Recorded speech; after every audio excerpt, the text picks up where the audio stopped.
હરિયાણામાં પ્રચંડ બહુમતી સાથે ભાજપની હેટ્રિક। હરિયાણા વિધાનસભા ચૂંટણી માટે મતગણતરી ચાલી રહી છે। તમામ એક્ઝિટ પોલમાં કોંગ્રેસ જોરદાર જીત તરફ આગળ વધી રહી હતી, પરંતુ આજે મતગણતરી દરમિયાન સ્થિતિ વિપરીત જોવા મળી રહી છે। ભાજપને સ્પષ્ટ બહુમતી મળતી દેખાઈ રહી છે। સતત ત્રીજી વખત સત્તા જીતવી સરળ કામ નથી।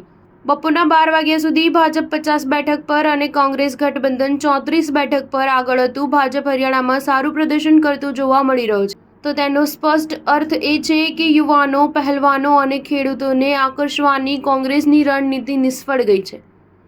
જાટ વિરોધી મતોનું ધ્રુવીકરણ કરવા ભાજપે પંજાબી હિન્દુઓ, ઓબીસી અને બ્રાહ્મણો પર ગેમ રમી। પહેલીવાર કેન્દ્રીય મંત્રીમંડળમાં કોઈ જાટને સ્થાન આપવામાં આવ્યું નથી। એક બ્રાહ્મણને પ્રદેશ ભાજપનો અધ્યક્ષ બનાવવામાં આવ્યો। અંતે આ વ્યૂહનીતિ ભાજપ માટે કામ આવી।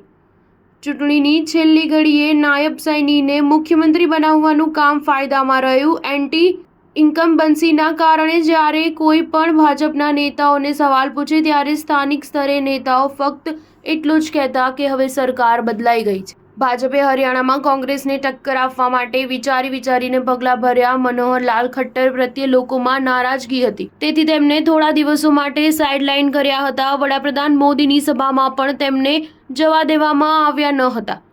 વિનેશ ફોગાટે વારંવાર પીએમ મોદી પર નિશાન સાધ્યું, પરંતુ ભાજપના કોઈ નેતાઓ તેનો જવાબ આપ્યો નહીં। સીએમ સૈની પોતે ટિકિટ વહેંચણી બાદ અસંતોષ વ્યક્ત કરનારાઓ સુધી પહોંચ્યા અને પાર્ટી સામે જવાની વાત કરી। સ્ટાર ન્યૂઝ 7 હંમેશા સચ્ચાઈની સાથે।